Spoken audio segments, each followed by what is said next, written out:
Well, Angela, thank you for joining me today and taking a little time to tell us about something fairly significant in not just the world of higher education, but kind of all over the world. But take a few minutes to introduce yourself to campus, sort of where you came from, a little about your background, and what ultimately brought you to USD.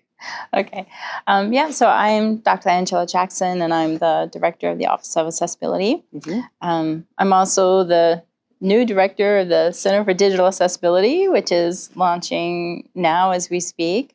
Prior to being in the office, I was the online program manager for the Center for Teaching and Learning. I'm an alum of the university, so I did some undergrad work here. I got my master's and from the Dalzell School of Education.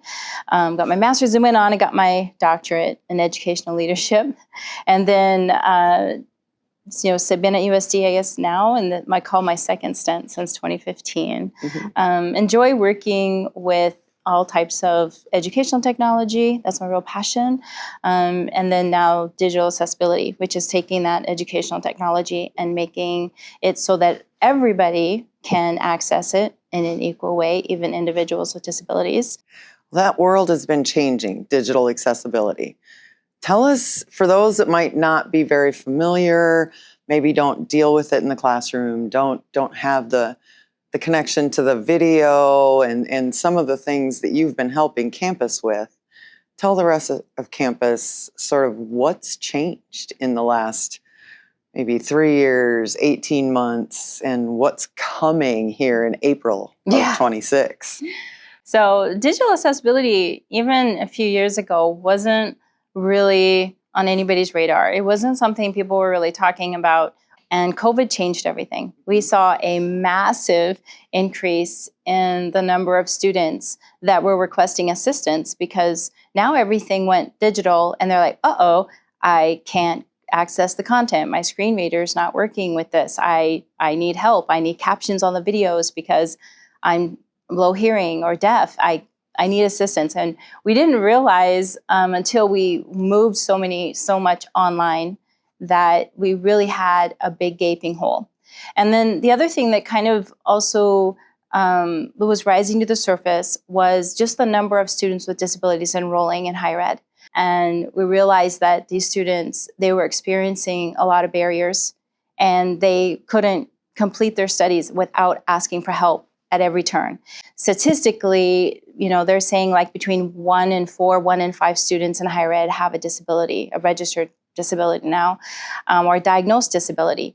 So then the whole idea of creating an office of digital accessibility really starting to focus on bringing up experts that really understood the technical side of education, educational technology and learning, and then bridging in the tech aspect of it so that it works with screen reading software or putting captions on videos so that they all can access it without having to call the faculty member or email them and say, hey, sorry, but I need these materials in a different format. So that really kind of drove that. And across higher ed and, where other things that were happening in the policy space, more complaints. Office of Civil Rights complaints started increasing. Lawsuits started increasing. So exponentially, we saw this rise, and then, of course, went the rise with the complaints and lawsuits with it. That then put more impetus on needing to be able to provide campus-wide guidance and some. We formed a digital accessibility committee and being more proactive in putting together policies and guidelines, and as well as training, lots and lots of training for helping individuals understand how do we do this in our classrooms, how do we do this online, how do we do this everywhere in every office because it impacts everybody everywhere. And I know you're not going to tell campus, but I will. They've probably already picked up a little of this, but you really are considered sort of a national leader in this space. And so we started having a conversation because so many local governments, state governments, other institutions of higher education are not necessarily prepared for this April 2026 deadline. And the consulting firms that are out there are so overwhelmed that they are unable to help them. So we started talking about an opportunity. Tell campus about the center that you and your team have created that I think is a real opportunity for the University of South Dakota. Yeah. So yeah, we launched the Center for Digital Accessibility.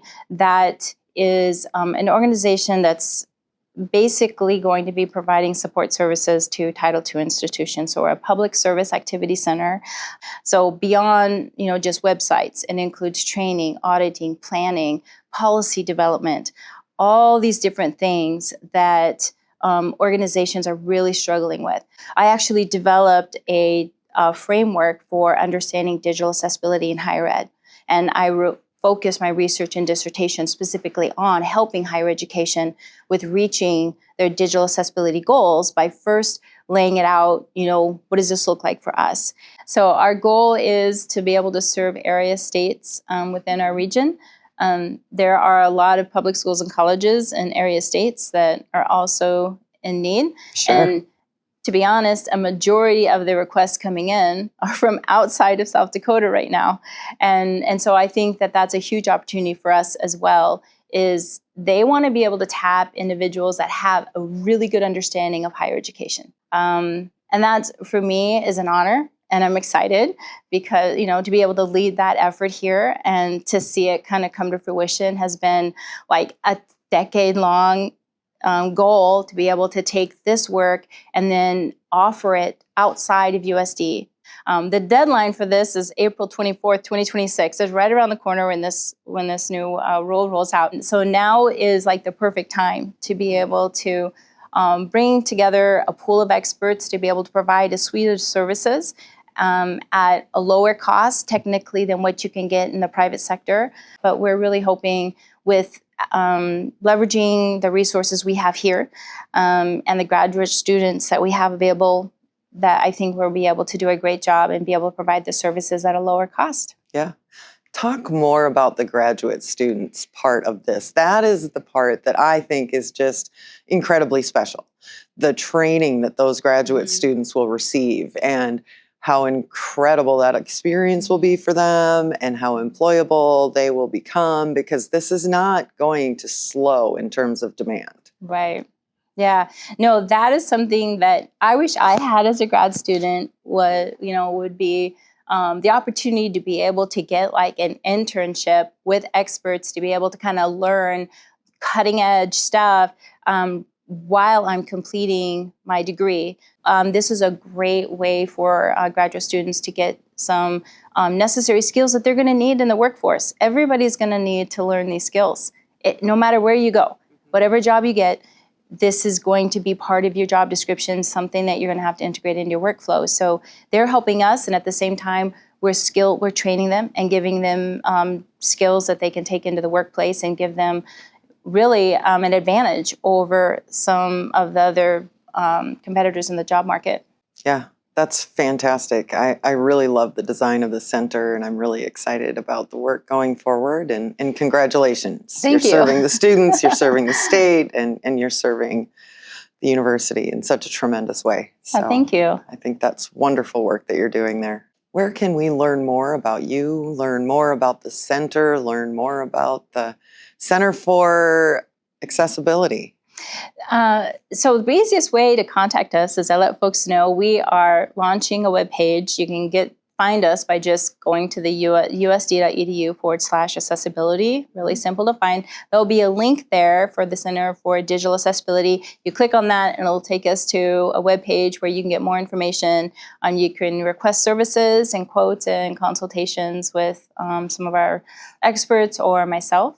Or you can email us or call us. So we're easy to find. Our office is in the library, but we're going to be able to service everybody remotely or virtually. And then, of course, we're also available to meet with folks on site if that's something they want to do.